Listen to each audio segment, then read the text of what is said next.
저는 올해 42살입니다. 결혼한 지는 11년이 되었고 10살 난 아들이 하나 있습니다.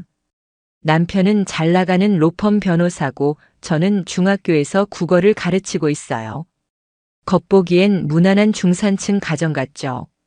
하지만 그런 모범적인 삶 속에서도 균열은 아주 조용히 생기더라고요.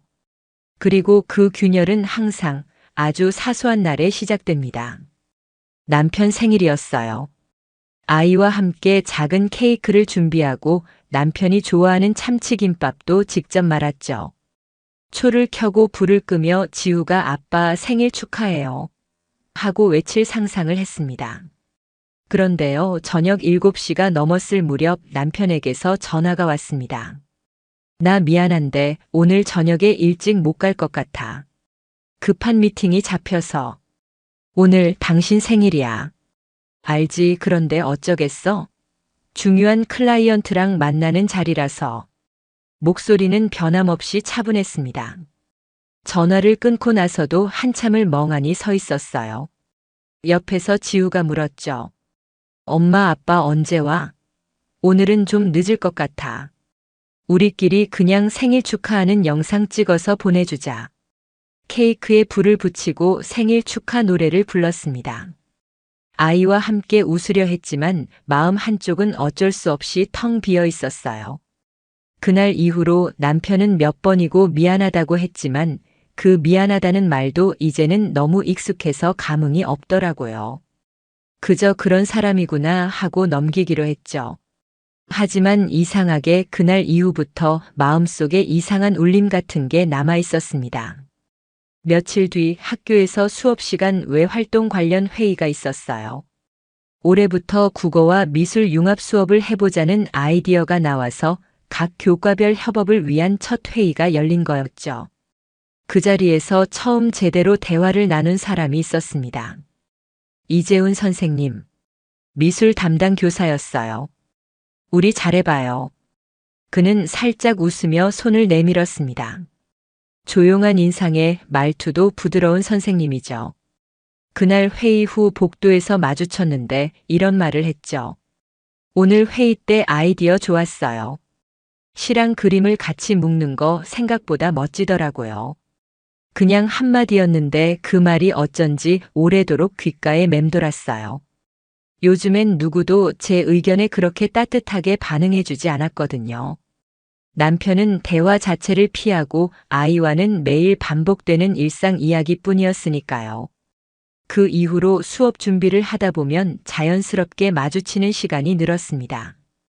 서로 도와야 할 일도 있었고 같은 학년 담당이라 협업도 많았죠. 그리고 그런 시간들이 아주 작게 제 마음에 흔들림을 주기 시작했습니다.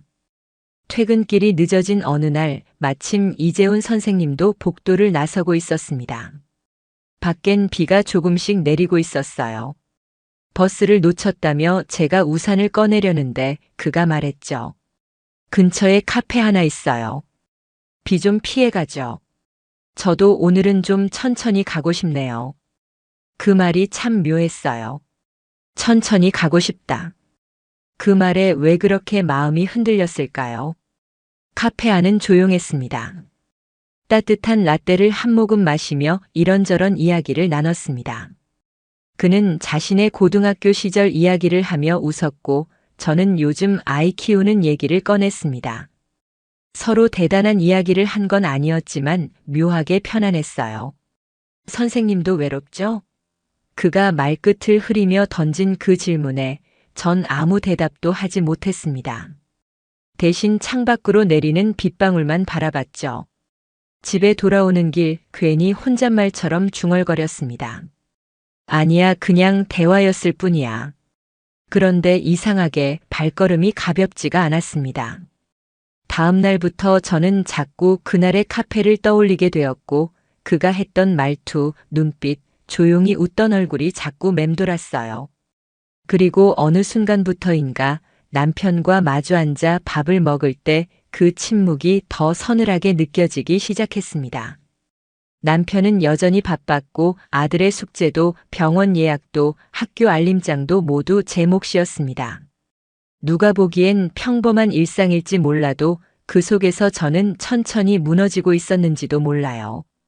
그날 이후 이재훈 선생과는 자주 마주치게 되었습니다. 그가 먼저 말을 건 것도 아닌데 이상하게 자꾸 교무실 복도에서 눈이 마주치곤 했죠. 그럴 때마다 내 마음속 균열은 조금씩 더 벌어졌습니다. 그날 이후 저는 매일 아침 학교에 도착하면 습관처럼 교무실 복도를 한 번씩 둘러보게 됐어요. 누굴 찾는 건지 왜 그러는 건지 스스로도 알 수 없었지만 어딘가에 이재훈 선생의 그림자라도 보이면 이상하게 마음이 놓였죠. 그 사람과의 거리는 여전히 조심스러웠습니다. 공적인 대화를 나누는 척하면서도 어딘가 모르게 자연스럽게 미묘한 틈이 만들어지고 있었어요. 수업 준비로 늦게까지 남게 된 날이었어요. 국어 시간에 사용할 시와 자료를 정리하느라 교무실에 혼자 남아 있었는데 갑자기 뒤에서 익숙한 목소리가 들렸습니다. 아직 안 가셨어요? 뒤돌아보니 이재훈 선생님이 서 있더라고요. 저도 모르게 웃음이 났습니다. 아, 시와 자료 정리하다 보니까요. 재훈 선생님은요? 그림 도안 스캔하다가 프린터가 먹통이 돼서요. 고장 난 거겠죠, 뭐. 고장 안 난 게 어딨나요? 사람 마음도 그렇고. 그 말에 순간 웃음이 났어요. 그렇게 큰 의미 없이 던진 말이었을 텐데 저는 왜 그 말에 마음이 흔들렸을까요? 밖을 보니 또 비가 내리고 있었어요. 요즘은 왜 이렇게 자주 비가 오는지 모르겠네요. 우산이 없었던 저는 잠시 복도에서 멈춰 섰고 그가 말했죠. 근처에 그 카페 기억나세요? 거기서 비 좀 피하고 갈래요? 머뭇거리다 고개를 끄덕였습니다. 카페에 들어서자 은은한 음악이 흐르고 있었고 창밖으로는 가로등 아래 떨어지는 빗방울이 보였어요. 그는 먼저 자리에 앉으며 말했죠. 선생님, 오늘 얼굴이 좀 피곤해 보이세요. 그런가요? 그냥 요즘 좀 바빠서요. 아이 때문인가요? 아니면 남편분? 그 질문에 순간 멈칫했어요. 그냥 여러 가지요. 그는 대답을 재촉하지 않았습니다. 그 침묵이 오히려 위로가 되더라고요. 그리고 그는 조심스럽게 자신의 이야기를 꺼냈습니다. 저도 예전에 많이 지쳤던 적이 있어요. 미대 강사 준비하면서 잘 안 풀렸을 때.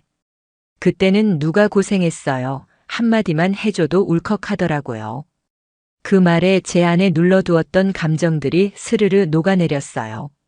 나도 그런 말을 듣고 싶었구나. 누군가에게 고생했다는 말, 힘들지 않았냐는 말, 그 단순한 말이 왜 그토록 간절했을까? 김서진 선생님. 그가 제 이름을 불렀습니다. 오늘 그냥 좀 걷고 싶어요. 같이 걸어요. 지금요? 이 비 오는 밤에요? 네. 오히려 좋지 않아요? 비 오는 밤엔 서로 아무 말 안 해도 되는 것 같아요. 그 말을 듣고도 한동안 대답하지 못했어요. 결국 카페를 나와 우산 하나를 같이 쓰고 조용히 걸었습니다. 말없이 걷는 그 길 위에서 저는 이상하게 마음이 편안해졌어요.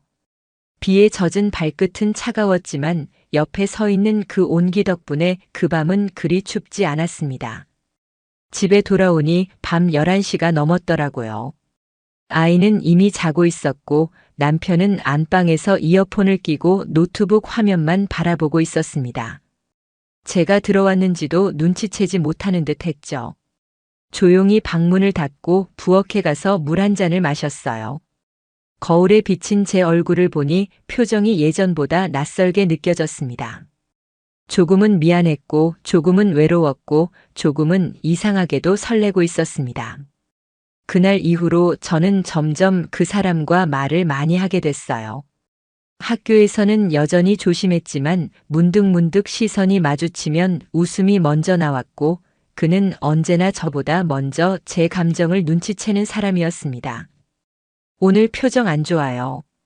무슨 일 있으셨어요? 그 말이 너무 따뜻했어요. 그 따뜻함이 무서웠습니다. 왜냐면 따뜻한 것이 오래 남기 때문이죠. 그 따뜻함을 잊지 못하면 다시 돌아가기 어렵잖아요. 어느 날 남편이 퇴근 후 말없이 소파에 누워 스마트폰만 들여다보고 있을 때 저는 핸드폰을 들고 무심코 메시지를 확인했어요. 그 사람에게서 온 문자 하나. 오늘 힘들진 않았어요? 어제처럼 비 오면 또 같이 걸어요. 그 문자를 보는 순간 저도 모르게 미소가 나왔습니다. 그리고 그런 제 모습을 보고 한순간에 머리가 하얘졌어요. 내가 지금 뭘 하고 있는 거지? 하지만 이상하게 그 문자를 지울 수가 없었습니다. 그 말 한 줄이 지금 나에게 유일한 위로 같았거든요. 남편도 가족도 누구도 하지 않았던 말, 지금 내 마음을 가장 잘 알아주는 그 한 줄. 이상하게도 이 감정이 죄책감보다는 위로로 다가왔다는 사실이 더 무서웠어요. 토요일 아침 눈을 뜨자마자 핸드폰을 확인했어요. 카톡 알림은 하나, 이재훈 선생님이 보낸 짧은 인사였습니다. 잘 주무셨어요? 오늘 날씨 좋네요. 커피 한 잔 드세요. 평범한 메시지였는데 왠지 모르게 따뜻했습니다. 그런데 이상하게도 남편에게선 그런 안부 인사를 받아본 기억이 없었어요.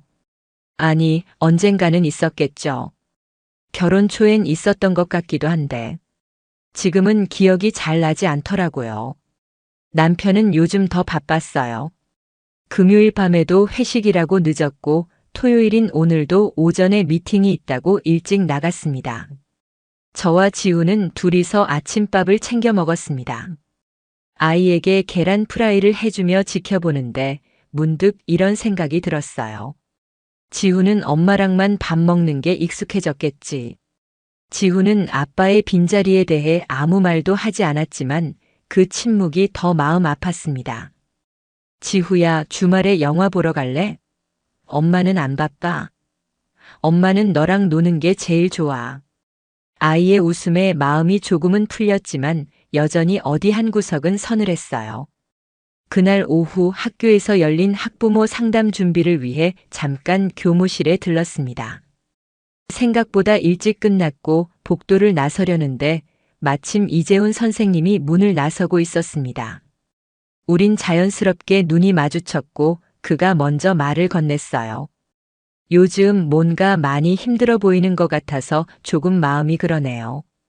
그 말에 아무 대답도 못했습니다. 그저 고개를 끄덕일 수밖에 없었어요. 그날 밤 지우를 재우고 나서 소파에 앉아 있는데 남편이 무심하게 말했어요. 지후 학원 시간표 좀 다시 짜자. 영어는 하루 더 늘려야겠어. 아직 초등학생이야. 너무 무리시키는 거 아냐? 그 나이부터 경쟁이야. 요즘 애들 다 그렇게 해. 그는 지우의 피로 같은 건 전혀 신경 쓰지 않았습니다. 아이의 감정보다 스펙을 먼저 말하는 사람, 그게 제 남편이었죠. 결혼 전엔 그렇게 차갑지 않았던 것 같은데 어느 순간 이렇게 변해 있었습니다. 일요일 오후엔 학년부 회의 때문에 학교에 들러야 했어요. 남편은 여전히 집에 없었고 지우는 친구 집에 놀러 갔습니다. 교무실에는 저 혼자였고 잠시 후 문이 열리더니 이재훈 선생님이 들어왔어요. 서류를 가지러 왔다고 했지만 어쩐지 우연 같지는 않았습니다. 시간 좀 괜찮으세요? 커피 한 잔 아니면 그냥 잠깐 얘기하고 싶어요. 저는 고개를 끄덕였고 우린 교무실 옥상 쪽으로 향했습니다. 학교 옥상은 생각보다 조용했고 도시의 소음이 멀게 느껴졌습니다. 그는 난간에 팔을 기대고 조용히 말했어요. 어릴 때부터 화가가 되는 게 꿈이었어요. 근데 대학 졸업하고 사기를 한 번 크게 당했어요. 아는 선배가 학원을 차리자고 해서 믿고 투자했다가 다 잃었죠. 그 이후로 사람 안 믿게 됐어요. 처음 듣는 이야기였습니다. 그는 잠시 웃으며 말을 이었죠. 그 후론 그냥 조용히 살자는 마음이었는데 요즘엔 이상하게 마음이 다시 흔들려요. 그게 아마 선생님 때문일 거예요. 순간 가슴이 철렁했습니다. 그 말이 반가우면서도 두려웠어요. 아무 말도 할 수 없었죠. 그저 조용히 고개를 숙이고 있었습니다. 그런데 왜 그 침묵이 편안했을까요? 누군가에게 이렇게까지 솔직하게 이야기해 본 게 얼마나 오래된 일인지 스스로도 기억이 나질 않았습니다. 집에 돌아와 남편에게 오늘 있었던 일을 이야기해 보려고 했어요. 하지만 그는 노트북 화면에서 시선을 떼지도 않은 채 말했습니다. 아, 그래. 알겠어. 오늘도 바빴겠다. 그의 말은 위로도 공감도 아니었습니다. 그냥 그저 대꾸. 그날 밤 이불 속에서 핸드폰을 다시 확인했습니다. 이재훈 선생의 메시지가 와 있었어요. 오늘 제 얘기 들어줘서 고마웠어요. 선생님 옆에 있으면 편해요. 그 문장을 읽는 순간 제 마음 한쪽이 무너져 내리는 소리가 들린 것 같았습니다. 그가 저를 편하게 느끼는 이유. 사실은 저도 그랬기 때문이었어요. 그날은 주말이었어요. 학교에선 교내 전시회를 앞두고 준비가 한창이었고 미술부 아이들과 재훈 선생이 벽면 배치 작업을 하고 있었죠. 저도 문예부 지도교사라 시와 게시물 정리를 도와주고 있었습니다. 일이 예상보다 늦어져 저녁 7시가 훌쩍 넘었어요. 아이들은 하나둘 집으로 돌아갔고 남은 건 저와 재훈 선생님 그리고 포장도 덜 된 작업물들 뿐이었습니다. 오늘 정말 고생 많으셨어요. 그가 음료수를 하나 건네며 말했습니다. 피곤한 하루였지만 이상하게 그 시간은 조용하고 따뜻했어요. 밖은 어느새 어두워졌고 교내 스피커에선 자동으로 클래식 음악이 흘러나왔습니다. 조명이 꺼진 복도를 지나 우리는 교무실 옥상 쪽으로 올라갔습니다. 가끔 늦게까지 남은 교사들이 밤바람 쐬러 나가는 곳이었죠. 이 시간에 학교 옥상에 있는 거 생각보다 낭만적이네요. 그가 그렇게 말하며 웃었을 때 저는 웃지 못했어요. 가슴이 두근거렸고 손끝이 저릿했습니다. 그 순간 그가 조심스럽게 제 쪽으로 한 걸음 다가왔어요. 오늘은 그냥 아무 말 없이 있어주시면 안 될까요? 그 말이 마음을 건드렸습니다. 저도 똑같이 아무 말 없이 고개를 끄덕였어요. 어깨가 닿을 듯 말 듯한 거리에서 우리는 한참을 말없이 서 있었고 바람이 머리카락을 스치며 귓가를 울릴 때쯤 그가 조심스럽게 손을 내밀었습니다. 그 손을 뿌리쳐야 했는데 그 순간 저는 움직이지 못했습니다. 가슴이 철렁했습니다. 이건 아니라고 지금 멈춰야 한다고 스스로에게 말했지만 입술은 굳어 있었고 몸은 따라주지 않았어요. 그는 말없이 제 손을 감싸주었습니다. 그리고 아주 짧은 그러나 돌이킬 수 없는 포옹을 했어요. 짧았지만 강렬했습니다. 모든 걸 흔들어 놓을 만큼. 포옹으로 서로의 몸이 닿은 순간보다 그 뒤의 정적이 더 무서웠어요. 죄송해요. 지금 제정신이 아니었어요. 그가 황급히 말을 했지만 사실 그 말은 저도 해야 할 말이었어요. 저 먼저 들어갈게요. 한마디 남기고 옥상을 나왔습니다. 계단을 내려가며 다리가 떨리고 숨이 가빠왔습니다. 심장이 터질 듯이 뛰고 있었어요. 현관문을 열고 나왔을 땐 차가운 밤 공기가 얼굴을 세게 때리는 것 같았습니다. 집에 돌아오니 지우는 이미 자고 있었고 남편은 거실에서 뉴스를 보며 컵라면을 먹고 있었어요. 밥 안 먹었지? 끓이기 귀찮아서 그냥 이걸로 때웠어. 그는 아무렇지 않게 말했지만 저는 말없이 고개만 끄덕였습니다. 그 순간 머릿속에서 되뇌었어요. 정말 이렇게까지 무너질 줄은 몰랐는데. 양치질을 하다가 거울 속 제 얼굴을 봤습니다. 눈이 빨갛고 입술이 말라 있었어요. 그 순간 나 자신이 너무 낯설게 느껴졌습니다. 이게 내가 원했던 감정일까? 그런데도 마음 한구석에서는 따뜻했다는 느낌이 자꾸 떠오르고 있었습니다. 그 사람이 보여줬던 진심, 잡아준 손의 온기, 그리고 짧았던 포옹. 그 밤은 너무 조용했고 머릿속은 너무 시끄러웠습니다.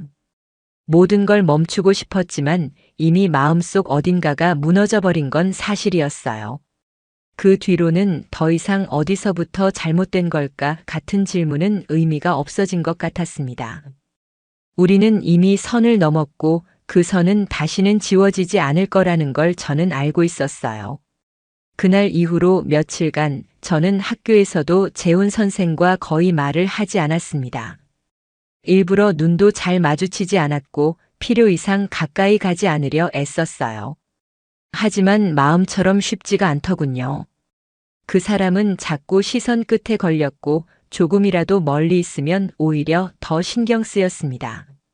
수업이 끝난 후 교무실을 나서려던 순간 그가 조용히 제 뒷모습을 불렀습니다. 김서진 선생님 잠깐만요. 그 목소리에 심장이 순간 철렁했습니다. 어제는 괜찮으셨어요? 네. 그냥 좀 피곤해서요. 저 그날 일 후회하세요? 그 질문에 말문이 막혔습니다.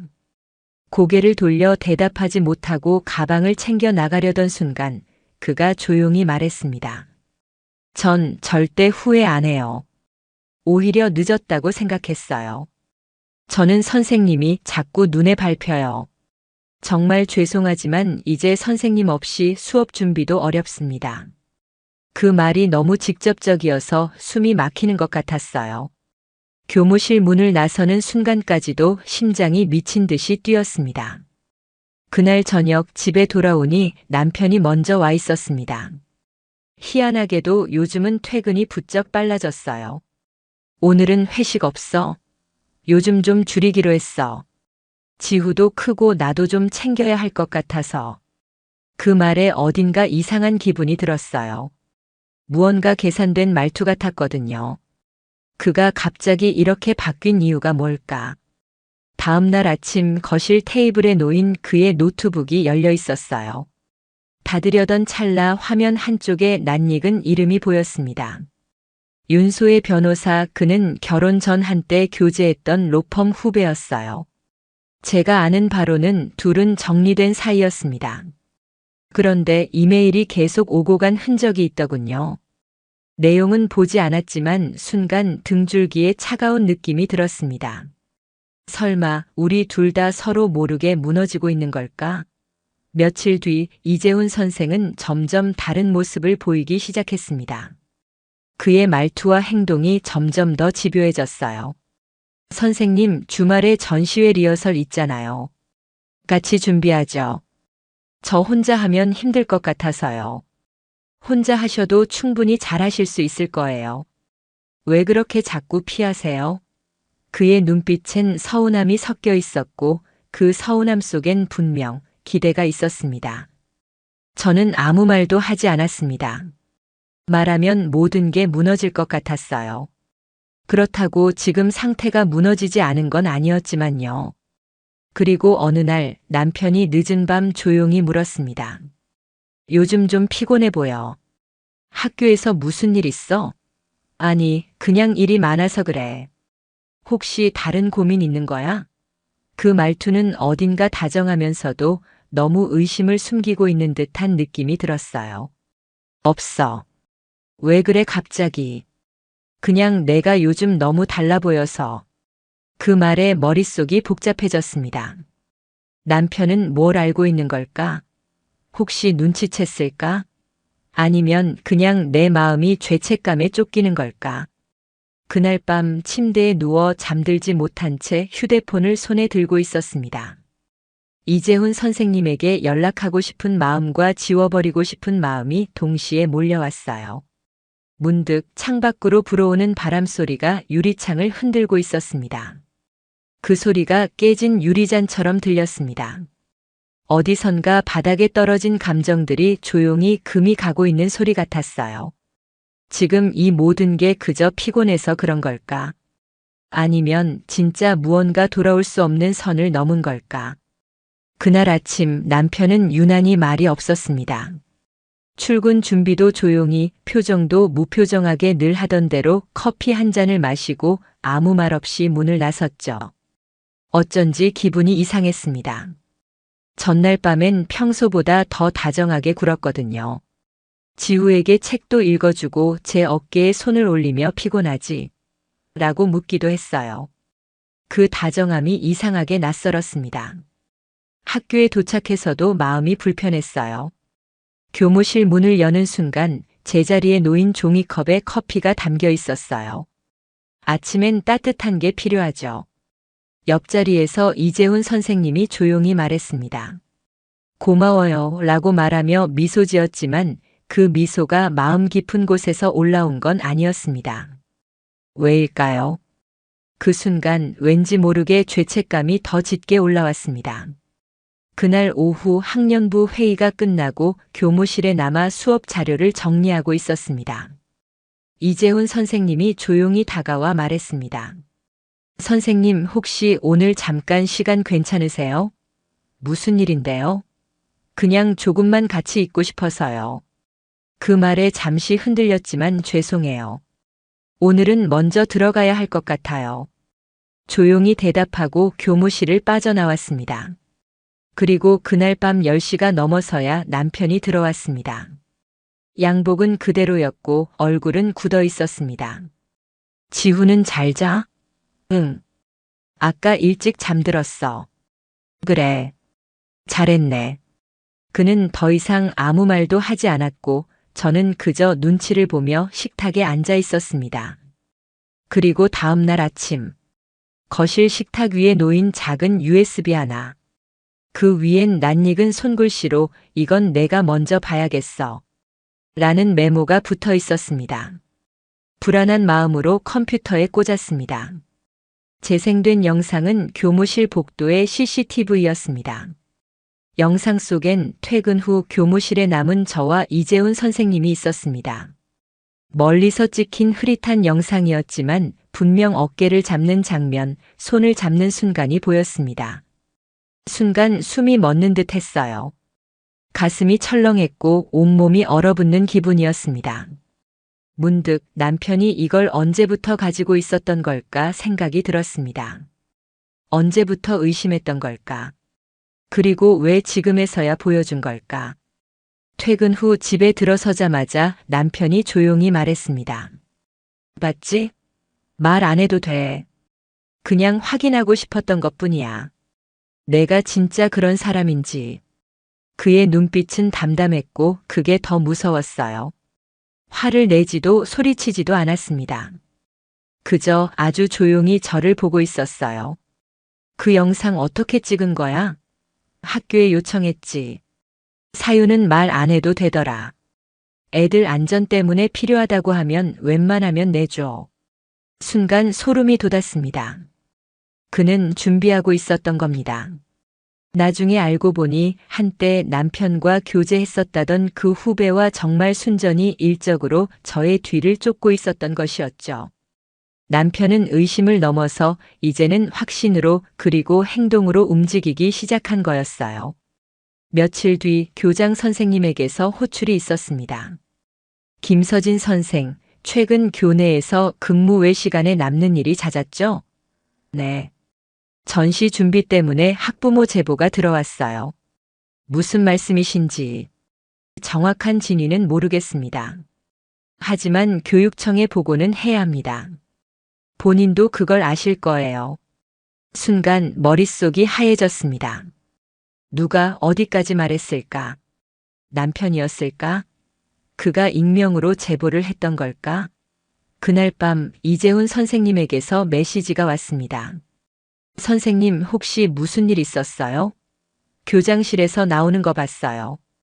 답장은 하지 않았습니다. 지금은 누구와도 이야기하고 싶지 않았어요. 며칠 후 학교 측은 제게 자율사직을 제안했습니다.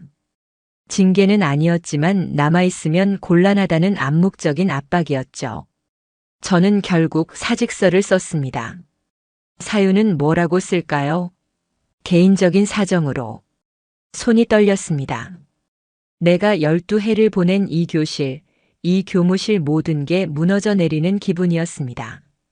정확히 말하면 무너진 게 아니라 무너뜨린 거겠죠. 내가 그날 밤 남편과 식탁에 마주 앉았습니다. 당신이 그랬지? 난 아무 말도 안 했어. 그냥 보여줬을 뿐이야. 다른 사람들도 볼 권리는 있잖아. 그 말이 너무 차가워서 숨이 턱 막혔습니다. 그는 이제 본격적으로 저를 무너뜨릴 준비를 하고 있는 것 같았습니다. 그리고 저는 그가 왜 그토록 조용했는지 비로소 알 것 같았어요. 사직서를 낸 지 일주일쯤 지났을 때 교직원 단톡방에서 제 이름이 빠진 걸 봤어요. 별거 아닌 단톡방일 뿐인데 이상하게 그걸 보자 가슴이 철렁하더라고요. 진짜 끝났구나. 12해를 버틴 자리가 그렇게 쉽게 지워졌습니다. 그 주 내내 집에 있었습니다. 밖에 나갈 이유도 없었고 나가고 싶은 마음도 없었어요. 남편은 아무 말도 하지 않았고 지후 역시 이상하리만치 조용했습니다. 그러던 어느 날 지후가 학교에서 돌아오자마자 울먹이며 말했어요. 엄마 애들이 이상한 말 해. 무슨 말? 엄마가 다른 선생님이랑 이상한 사이래. 그 말을 듣는 순간 숨이 멎는 것 같았어요. 누가 그런 말 했는데? 이름 말해봐. 몰라, 다 그냥 막 말해. 아이의 어깨를 안아주며 애써 달랬지만 속에서 분노가 치밀어 올랐습니다. 그 이야기가 아이 귀에까지 들어갈 줄은 몰랐어요. 아니, 사실 알고 있었겠죠. 하지만 모른 척하고 싶었을 뿐이에요. 그 대가가 이렇게 지독하게 다가올 줄은 몰랐습니다. 그날 밤 남편에게 말했습니다. 지후가 학교에서 이상한 말 들었대. 그럴 줄 알았어. 내가 그래서 너한테 경고했잖아. 조용히 처리하라고. 지금 그걸 말이라고 해? 그래. 이게 현실이야. 넌 실수 하나로 아이까지 망가뜨릴 수 있다는 걸 왜 몰라. 그의 말이 너무 차가웠지만 부정할 수 없었습니다. 결국 제가 벌인 일이니까요.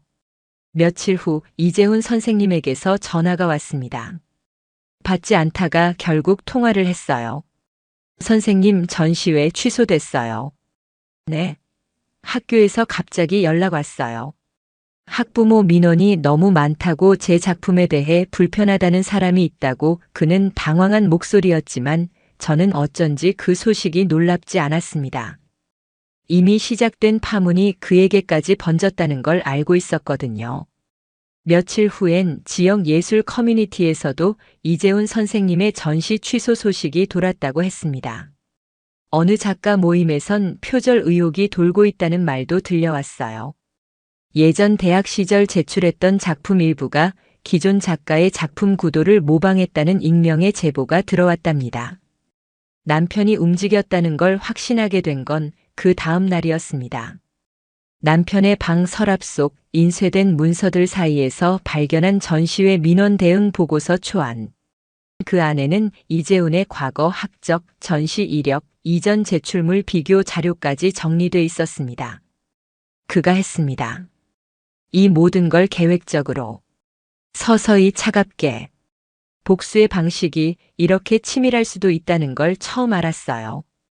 이재훈 선생님은 결국 학교에서도 계약이 연장되지 않았고 현재는 연락도 잘 안 된다고 들었어요. SNS 계정은 비공개로 전환됐고 작업실은 월세가 밀려 철거 중이라는 소문도 들려왔죠. 모든 게 무너졌습니다. 그도 저도. 그리고 우리 아이도. 남편은 여전히 집에서 아무렇지 않게 지냈습니다. 출근하고 운동 다니고 지후 학원 차량 시간도 체크하고. 그는 마치 아무 일도 없었던 사람처럼 살고 있었어요. 어느 날 밤 그에게 물었습니다. 당신은 정말 아무렇지도 않아? 뭐가? 나 이렇게까지 된 거 너무하지 않니? 그는 가만히 저를 바라보며 대답했습니다. 난 그냥 원래대로 돌려놨을 뿐이야. 그 말이 잔인하게 들렸습니다. 하지만 이상하게도 반박할 수 없었습니다. 그는 진심이었고 그 말이 진실이기도 했으니까요. 다음 날 이재훈에게서 마지막 문자 한 통이 왔습니다. 미안해요. 제가 너무 많은 걸 기대했나 봐요. 그 문장을 마지막으로 그 사람은 제 삶에서 완전히 사라졌습니다. 그날 이후 저는 지금껏 한 번도 느껴본 적 없는 절대적인 고요 속에 갇히게 됐습니다. 누구도 남지 않았고 어디에도 갈 수 없었습니다. 모든 게 무너졌어요. 그리고 그 무너짐 속에서 진짜 고통은 이제부터 시작된다는 걸 저는 천천히 알아가고 있었습니다. 이혼은 생각보다 빨리 진행됐습니다. 제가 모든 걸 인정했기 때문이에요. 남편은 증거를 하나하나 꺼내 들었고 저는 부인할 말이 없었습니다. 위자료는 없었습니다. 오히려 제가 위자료를 줘야 했고 양육권도 자연스럽게 남편에게 넘어갔습니다. 당신이 애를 데리고 가는 게 맞아? 마지막 서류에 도장을 찍으며 묻자 그는 조용히 말했습니다. 내가 아니라 넌 안 되잖아. 그게 더 정확한 말이지. 정확했어요. 더는 변명도 사정도 통하지 않았습니다. 법원 앞에서 지우를 안고 마지막 인사를 했습니다. 아이는 말없이 제 손을 잡았고 그 손을 놓는데 한참이 걸렸습니다. 엄마는 응? 언제 다시 와? 대답하지 못했습니다. 거짓말이라도 해줄 걸 그게 지금까지 마음에 남아 있어요. 서울을 떠났습니다. 사람들이 없는 곳으로 가고 싶었거든요. 지인의 소개로 강원도 어느 소읍 작은 책방에서 아르바이트를 하게 됐습니다. 책을 정리하고 커피를 내리고 마을 주민들 책 대출 도와주고 누구도 제 과거를 묻지 않았고 저 역시 아무 말도 하지 않았습니다. 매일 아침 책장에 햇빛이 스며드는 걸 보며 묘한 감정을 느낍니다. 살아있다는 느낌이 아니라 그냥 남아있다는 감정. 그게 지금 제 상태에 가장 가까운 말인 것 같아요. 가끔 아이 생각이 납니다. 지훈은 잘 지내고 있을까요? 밥은 잘 먹을까? 혹시 내 얘기를 또 듣진 않았을까? 남편은 어떤 표정으로 아이를 안아줄까? 생각이 꼬리에 꼬리를 물고 이어지지만 이제는 어느 순간 끊어내야 한다는 걸 배웠습니다. 더 이상 감정에 젖으면 안 되니까요. 그런 삶을 택한 건 결국 저니까요. 그날 저녁 책방에 혼자 남아 청소를 하던 중 TV에서 예술 관련 다큐멘터리가 흘러나오고 있었습니다. 별 생각 없이 보다 문득 한 장면에서 눈을 떼지 못했습니다.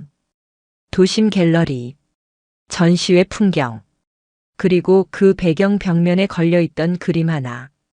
분명 그 사람의 그림이었습니다. 이재훈. 그의 스타일, 그 구도, 그 색감 아무도 몰라도 저는 알 수 있었어요.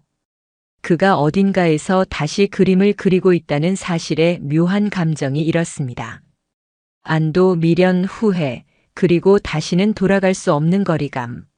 하지만 이상하게도 눈물이 나지 않았습니다. 이제는 눈물도 말라버린 건지도 모르겠네요. 책방 창가에 앉아 과거 가족여행 사진을 휴대폰에서 지웠습니다. 바닷가에서 셋이 웃고 있던 사진. 그중 하나 유독 오래 쳐다봤던 사진이 있었어요. 그 사진 뒤편 벽에 분명히 이재훈의 그림이 걸려 있었더군요.